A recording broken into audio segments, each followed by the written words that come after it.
India United democratic front के सरबराह और member parliament Badruddin Ajmal ने सिटीजनशिप तरमीमी बिल पर मरकजी सरकार को सलाह दी है कि वो इसे पार्लियामेंट में न लाएं।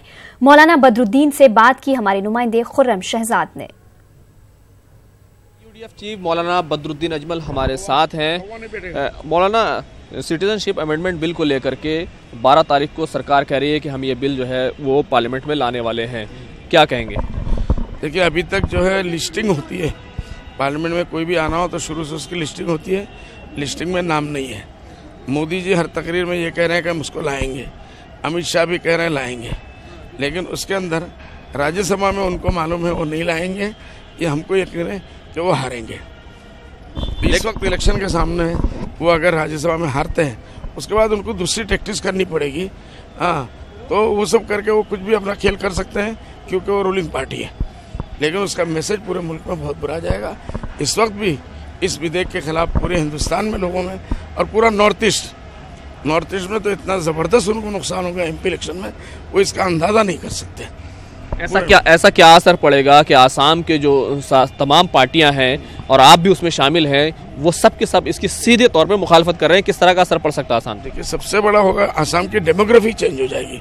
आसाम आसामी स्टेट है, आसामियों के स्टेट है, आसामी कल्चर, आसामी जुबान, आसामी हर चीज़ को वहाँ जो है प्राइडिक ये कोशिश कर रहे हैं कि मुसलमानों के वोट को कम करें, ये मुझे नहीं कहना चाहिए था, और वहाँ से हिंदू भाइयों को लाए और उनके बदले में आसामियों को कम करें और बंगालियों को लाए, क्योंकि बंगाली भाई लोग उनको वोट ज़्यादा देते हैं बीजेपी के, आसामी लोग बीजेपी के प्रो नहीं है।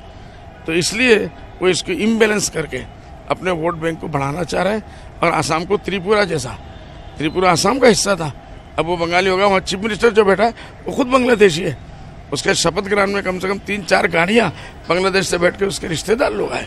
लेकिन सवाल यह है कि असम अकॉर्ड की ऐसी कौन सी मजबूरी है, क्योंकि सियासी पार्टियां अपने वोटों के हिसाब से हमेशा काम करती रही हैं, तो असम अकॉर्ड में ऐसा क्या है जिसकी वजह से आप लोग जो है इसको असम अकॉर्ड के खिलाफ भी बता रहे हैं? असम अकॉर्ड में एक तो ये है कि कोई भी कॉन्स्टिट्यूशन हमारा मानता नहीं है कि कोई भी इस किस्म के लाने ले जाने के मामले को धर्म के आधार के ऊपर किया जाए, जाति के आधार के ऊपर किया जाए।